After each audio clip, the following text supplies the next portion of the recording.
Dans mon parcours sur la terre, tout peut sombrer.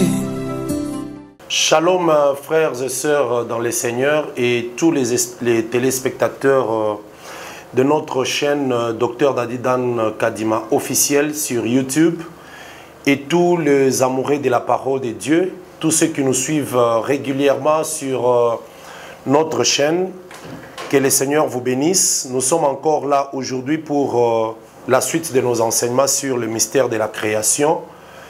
Nous bénissons beaucoup le Seigneur qui nous donne ces moments pour partager encore la parole de Dieu.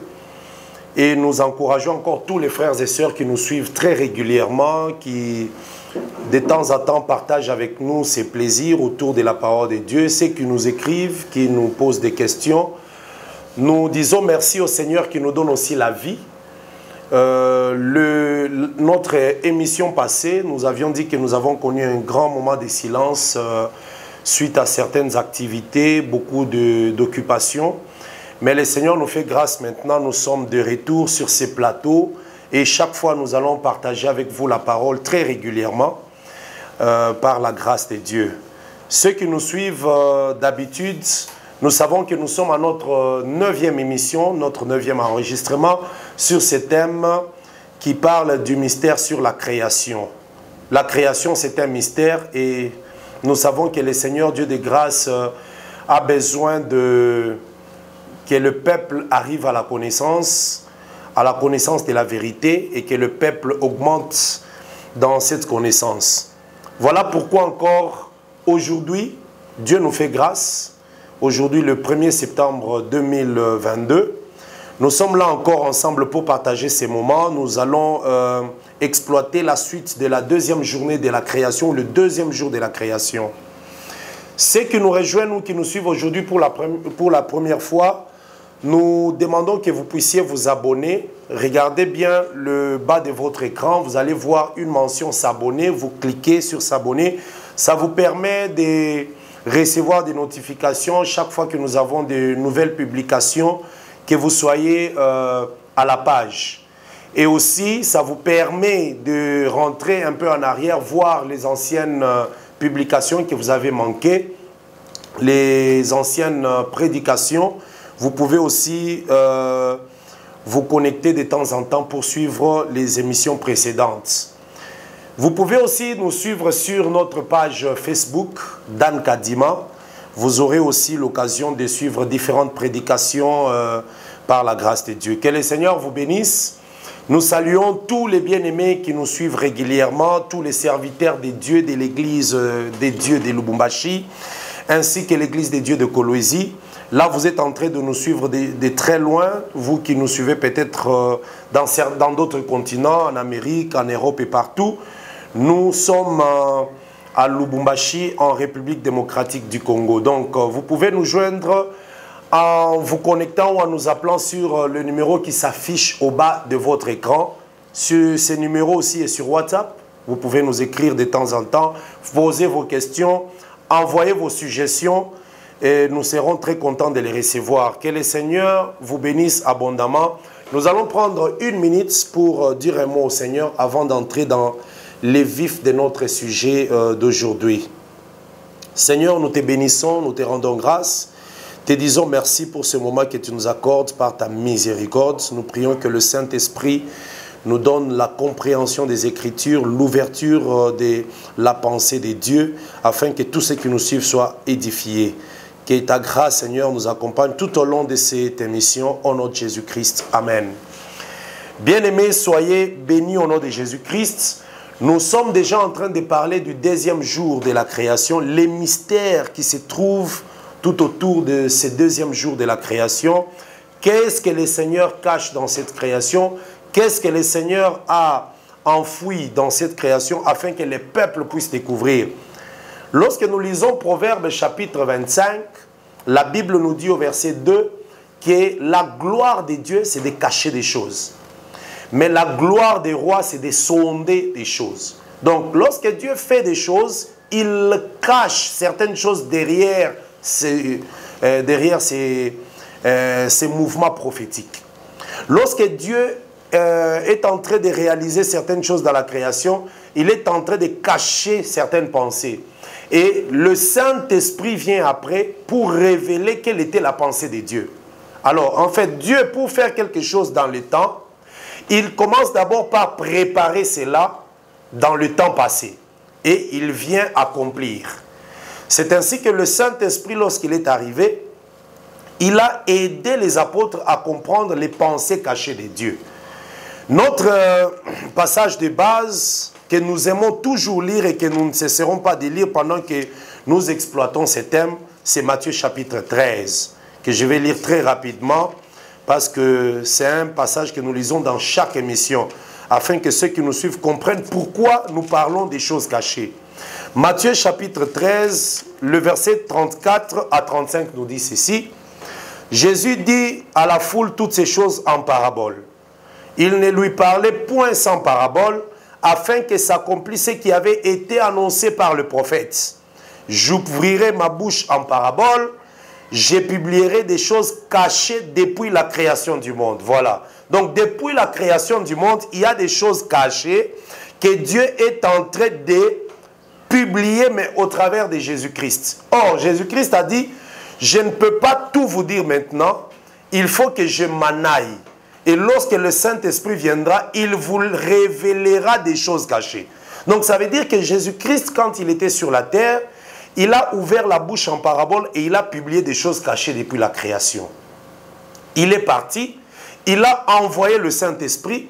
Le Saint-Esprit en venant, le Saint-Esprit continue à révéler des choses cachées depuis la création.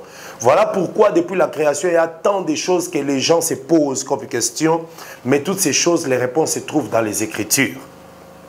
Alors, lorsque nous lisons la création du deuxième jour, la Bible nous dit ceci, je lis juste Genèse chapitre 1er, le verset 6 à 8.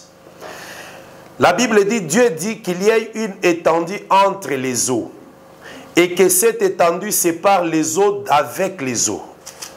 Et Dieu fit l'étendue, il sépara les eaux qui sont au-dessous de l'étendue d'avec les eaux qui sont au-dessus de l'étendue, et cela fit ainsi. Dieu appela l'étendue ciel. Ainsi, il y eut un soir, il y eut un matin, ce fit le deuxième jour ou le second jour. Vous voyez que au deuxième jour de la création, en fait, Dieu a seulement séparé les eaux. Donc les eaux que nous avions vues au premier jour, ces eaux au-dessus d'elles, il y avait l'Esprit de Dieu qui s'est mouvé. Donc la Bible nous dit que l'Esprit de Dieu s'est mouvé au-dessus des eaux. Alors Dieu dit que la lumière soit et la lumière fit. Là c'est le premier jour. Dans le premier jour, Dieu a appelé la lumière à l'existence. Et la lumière a apparu. Mais maintenant, les eaux sur lesquelles l'Esprit de Dieu était un ensemble, l'amas d'eau. C'est ce que la Bible dit, amas d'eau. Donc l'ensemble des eaux. Alors Dieu prend la décision de séparer ces eaux-là. Donc il crée l'étendue. Cette étendue vient créer la séparation entre les eaux d'en haut et les eaux d'en bas. Il y a une partie des eaux qui est partie au-dessus et l'autre est restée en bas. Entre les deux eaux, il y a eu l'étendue. Et cette étendue, l'Éternel appela cela ciel. Alors, notre pensée, telle que l'Esprit nous conduit, c'est pour comprendre qu'est-ce que Dieu veut dire par cette création. Dans l'émission passée, nous avons fait voir que cette création du deuxième jour, donc la séparation des eaux, attire deux peuples, donc amène deux peuples à l'existence. Nous voyons que le premier peuple, c'est le peuple terrestre. Donc Moïse, lorsqu'il était né, on l'a caché dans les eaux. Mais ce n'était pas les eaux d'en haut, c'était les eaux d'en bas. Sa mère l'a caché sur les eaux pour qu'il ne soit pas tué par la colère des pharaons. En Égypte, on tuait des enfants. Et la fille des pharaons qui est passée par le fleuve avec ses servantes a trouvé cette corbeille sur le fleuve, a demandé qu'on ouvre. Lorsqu'on a ouvert, il y a eu un enfant qu'on a trouvé. Et la fille des pharaons a appelé Moïse en disant que je l'ai retiré des eaux. Donc Moïse veut dire retirer des eaux. Mais il est retiré de quelles eaux? Les eaux d'en bas. Donc nous voyons déjà que les eaux d'en bas parlent d'un peuple, d'où il y a un sauveur qui est sorti de ce peuple-là. Moïse est un sauveur, mais qui est sorti du peuple d'Israël. Donc Dieu l'a tiré du peuple d'Israël pour amener les saluts à Israël. Alors lorsque Jésus-Christ vient, dans Jean chapitre 8, et même Jean chapitre 6, il dit que je suis le pain qui vient du ciel. Donc Jésus étant le pain qui vient du ciel, c'est un pain qui vient des eaux d'en haut. Ça c'est très important. Donc Jésus-Christ est un pain qui vient des eaux d'en haut, mais qui descend dans les eaux d'en bas. Parce que Ecclésiaste chapitre 11 nous dit que jette ton pain sur les eaux et après tu vas le retirer. Donc c'est Dieu qui a pris Christ comme sauveur, l'a déposé sur les eaux d'en bas. Or les eaux d'en bas, nous avions dit que c'est Israël. Voilà pourquoi lorsque Jésus-Christ est venu, Jésus est venu pour Israël. C'est comme un pain mais qui est jeté sur les eaux d'en bas. Alors, nous comprenons déjà par là que le deuxième jour de la création nous parle des deux peuples et des deux sauveurs qui sortent de ces peuples-là. Christ vient des eaux d'en haut et Moïse vient des eaux d'en bas parce que les eaux représentent les peuples. Je vais lire ça très rapidement dans Apocalypse chapitre 15. Ici, nous ne parlons que des mystères, des choses que Dieu a cachées. Donc, les mystères, c'est ce qui est caché et qui doit être révélé.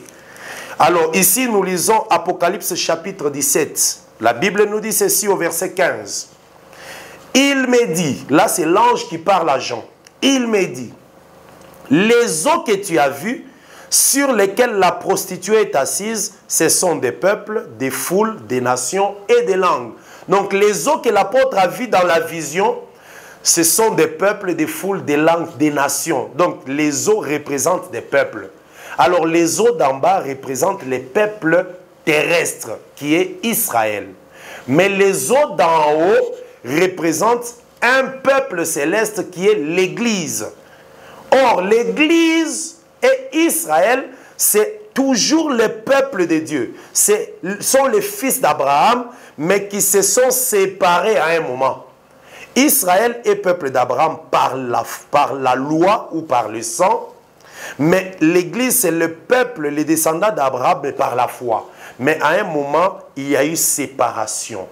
Donc, dans la création du deuxième jour, la Bible nous parle de la séparation qu'il y aura lorsque le peuple céleste sera enlevé.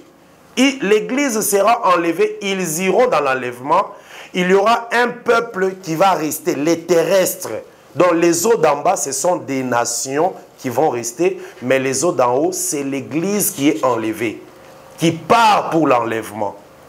Mais vous allez comprendre ceci, que les eaux d'en bas qui sont restées, nous sommes au deuxième jour, on n'a pas encore fait sortir la terre de ces eaux-là, parce que la terre va être tirée de ces eaux au troisième jour. Donc, la terre qui est dans les eaux, représente Israël qui sera dominé par les nations après l'enlèvement de l'Église.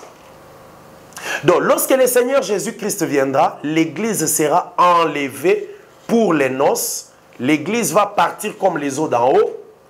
Mais les eaux d'en bas qui restent, ce sont les nations. Mais les nations vont dominer Israël. Parce que la bête, l'antichrist et les rois de la terre vont dominer Israël. Ces choses, nous allons comprendre cela dans la suite des temps lorsque nous apprendrons ou nous étudierons l'Apocalypse.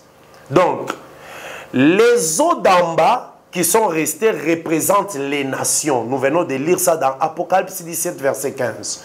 Représentent les nations. Mais il y a dans les eaux la terre, parce que la terre n'est pas encore sortie des eaux. Cette terre-là, c'est Israël, mais qui est dominée par les nations. Et vous comprendrez qu'au troisième jour, je vais anticiper, je lis le troisième jour pour qu'on ait une pensée. Je suis toujours dans Genèse chapitre 1er, le verset 9. Regardez ce qui se passe au troisième jour. Dieu dit que les eaux qui sont au-dessous du ciel se rassemblent en un seul lieu et que les secs paraissent. Et cela fut ainsi. Dieu appela les secs terre. Vous voyez? Donc, au troisième jour, les eaux qui étaient restées en bas, dans ces eaux-là, il y avait la terre. La terre était dans les eaux. Alors, Dieu a demandé que les secs paraissent, ça veut dire que la terre apparaisse, parce que les secs, Dieu appela les secs terre. Et il appela l'amas des eaux mer. Donc, ici nous comprenons que les eaux d'en haut sont parties, les eaux d'en bas sont restées. Les eaux d'en haut représentent l'Église qui part à l'enlèvement, mais les eaux d'en bas représentent les nations qui restent, mais qui dominent Israël. Et Israël, c'est la terre qui est dans les eaux. Mais au troisième jour de la création, Dieu va faire sortir la terre des eaux. Et au quatrième jour de la création, il va éclairer la terre avec les luminaires, la lune, les étoiles et le soleil. Donc, ça veut dire que quand Israël sera sorti de la domination, Dieu va envoyer 2 prophètes, les 2 témoins qui vont éclairer Israël. C'est ça les 4e jours de la création. Donc ici, nous sommes dans la création, mais nous en parlons dans la ligne ou dans les systèmes prophétiques, d'une manière prophétique. C'est très très important, bien aimé. Donc ici, nous comprenons que le 2e jour de la création nous parle des 2 peuples. Le peuple d'en haut et le peuple d'en bas. Regardez ce que la Bible nous dit. Je vais lire Genèse chapitre... D'abord, chapitre 13, Genèse chapitre 13, vous comprendrez que les eaux, en fait, parlent d'Abraham, mais Abraham a 2 peuples, un peuple céleste et un peuple terrestre. Je lis Genèse chapitre 13. La Bible nous dit ceci. Le verset 14, Genèse 13, 14. L'Éternel dit à Abraham, là, il n'était pas encore Abraham, après que l'autre se soit séparé de lui, lève les yeux et du lieu où tu es, regarde vers le nord, le sud, l'est et l'ouest. Car tous les pays que tu vois, je les donnerai à ta postérité pour toujours. Je rendrai ta postérité comme la poussière de la terre. Vous voyez? Je rendrai ta... Donc il promet le pays à la postérité d'Abraham. Mais il dit, je rendrai ta postérité comme la poussière de la terre. En sorte que si quelqu'un peut compter la poussière de la terre, ta postérité aussi sera comptée. Donc, Israël, qui est la postérité d'Abraham, on la représente aussi par la poussière de la terre. Donc ça, c'est une postérité. La première postérité d'Abraham, Israël, c'est comme la poussière de la terre. Or, la poussière de la terre, ce n'est pas céleste, c'est terrestre. Maintenant, regardez une deuxième postérité d'Abraham dans Genèse chapitre 15. Dans Genèse chapitre 15, nous avons une autre postérité. La Bible dit ceci. Genèse 15, verset 4. Non, je commence au verset 3. Et Abraham dit, là c'est Abraham qui parle à l'Éternel, voici, tu ne m'as pas donné de postérité. Et celui qui est né dans ma maison sera mon héritier. Alors la parole de l'Éternel lui fit adresser en ces mots. Ce n'est pas lui qui sera ton héritier, mais celui qui sortira de tes entrailles sera ton héritier. Ah, qui sortira des entrailles? C'est Isaac. Après l'avoir conduit dehors, il dit, regarde le ciel et compte les étoiles. Si tu peux compter les étoiles, et il lui dit, telle sera ta postérité. Ah, dans Genèse chapitre 13, au verset 15, on lui dit, ta postérité sera comme les sables de la terre, la poussière de la terre. Mais dans Genèse chapitre 15, au verset 5, on lui dit, regarde les étoiles, c'est ainsi que sera ta postérité. Donc, il y a 2 choses. Abraham a une postérité terrestre qui est représentée par la poussière de la terre.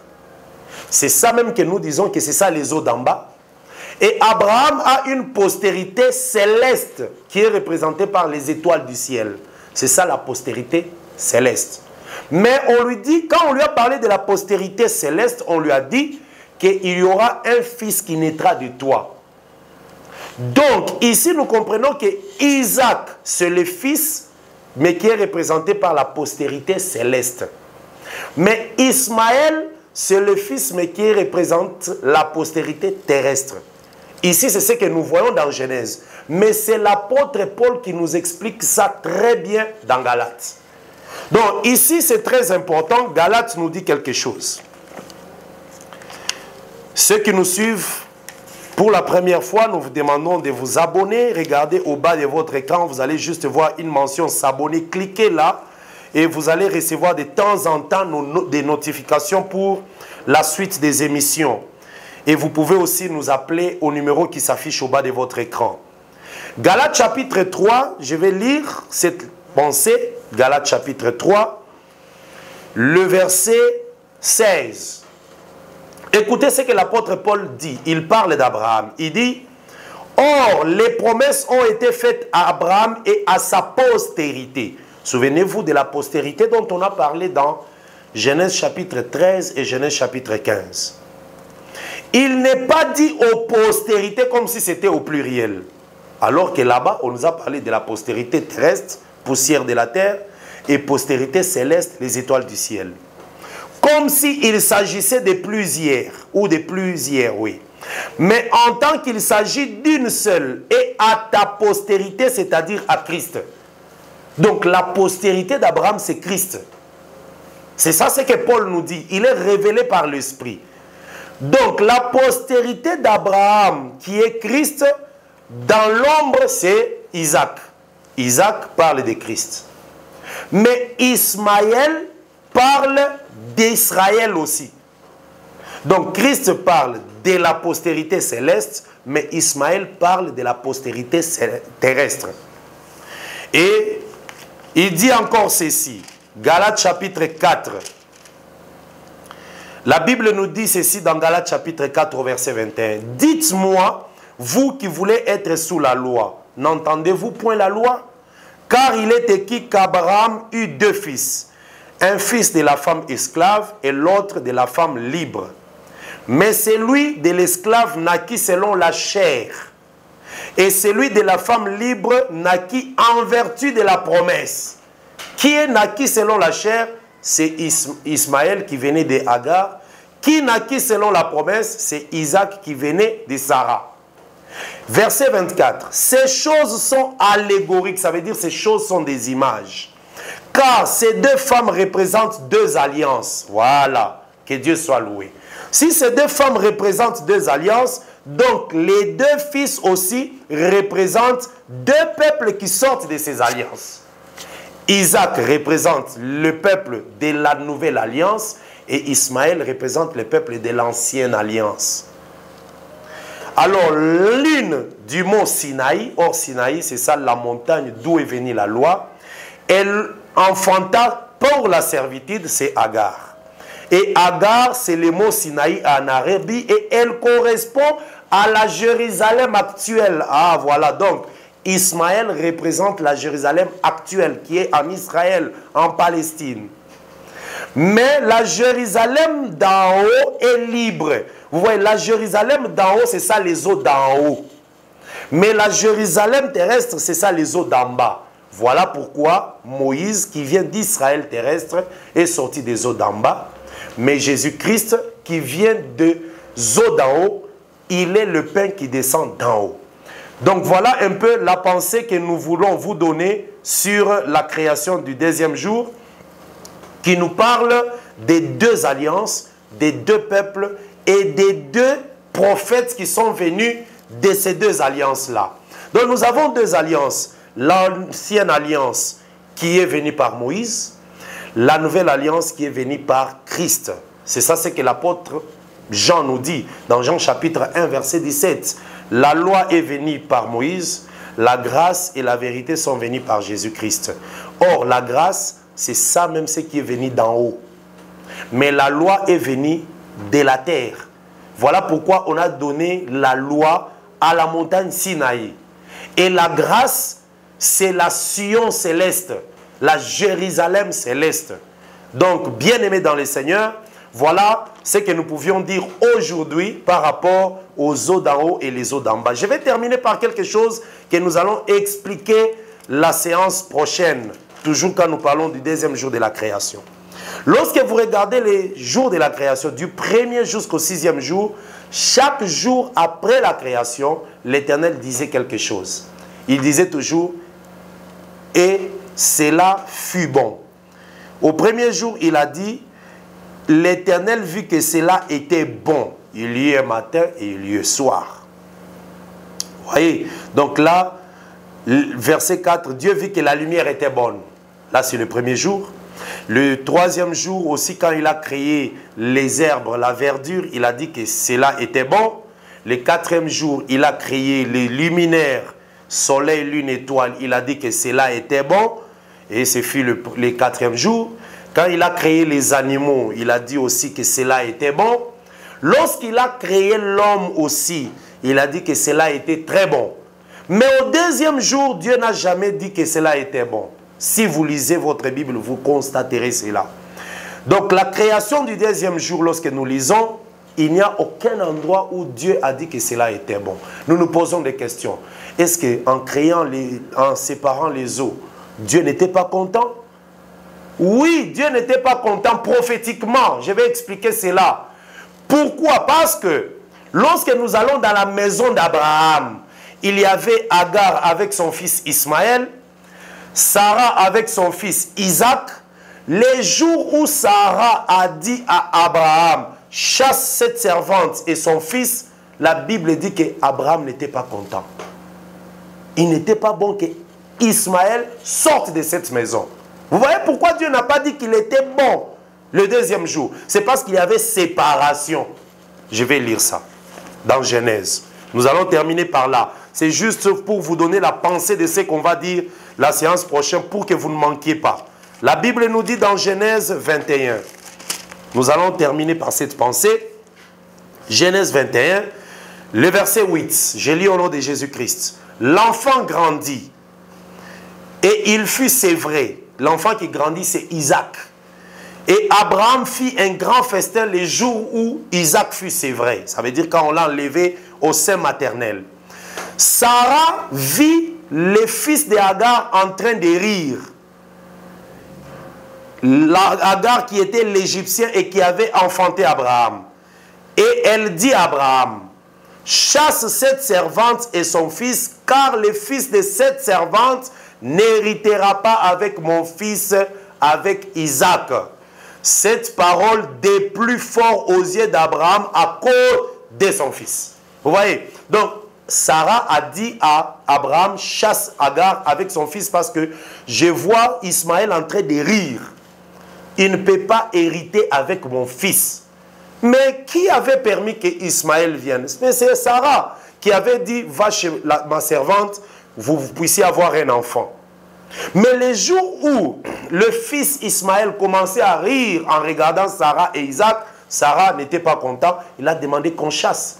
Mais la Bible dit qu'Abraham n'était pas content. Cela déplut Abraham parce qu'il ne voulait pas qu'il y ait cette séparation. Israël et l'église des nations, c'est le peuple de Dieu. C'est un peuple qui vivra dans l'éternité avec Dieu. Déjà dans les milléniums, ils seront ensemble et dans l'éternité. Mais pour l'instant, à cause de l'évangile, il y a une séparation. L'église des nations a cru à l'évangile et ils seront enlevés. Mais Israël des dieux terrestres va rester. Alors cette séparation, ce n'est pas quelque chose qui réjouit Dieu, même si c'est Dieu qui a permis cela. Voilà pourquoi le deuxième jour de la création, Dieu n'a pas dit qu'il était bon. Que le Seigneur vous bénisse. Nous avons déjà entendu plusieurs fois beaucoup de prédicateurs dire tous les jours quand Dieu créait, il disait toujours il était bon, il était bon. Non, cher prédicateur, vérifie bien ta Bible. Le deuxième jour de la création, Dieu n'a jamais dit qu'il était bon parce qu'il y a eu séparation. Les jours de l'enlèvement, Israël sera dominé par les nations. Que le Seigneur vous bénisse. C'était les mystères autour de la création du deuxième jour. Nous allons continuer encore la séance prochaine parce qu'il y a encore beaucoup de choses à dire et nous allons passer au troisième jour de la création. C'était votre frère, le docteur Dadi Dan Kadima. Nous nous entretenons avec vous très régulièrement. Que le Seigneur vous bénisse. Vous pouvez nous contacter au numéro qui s'affiche au bas de l'écran. Vous pouvez nous écrire même sur WhatsApp, poser vos questions, appelez-nous, envoyez vos suggestions, mais n'oubliez pas de vous abonner. Pour si c'est votre première fois, cliquez juste là où il est écrit s'abonner et vous allez entrer facilement dans notre YouTube. La chaîne c'est Docteur Dadi Dan Kadima officiel. Docteur en écrivant, vous écrivez DR simplement. Et sur notre page Facebook Dan Kadima. Que le Seigneur de grâce vous bénisse, que la paix de Christ soit avec vous. Shalom. Partout où vous êtes, partout où vous nous suivez, soyez bénis au nom de Jésus-Christ.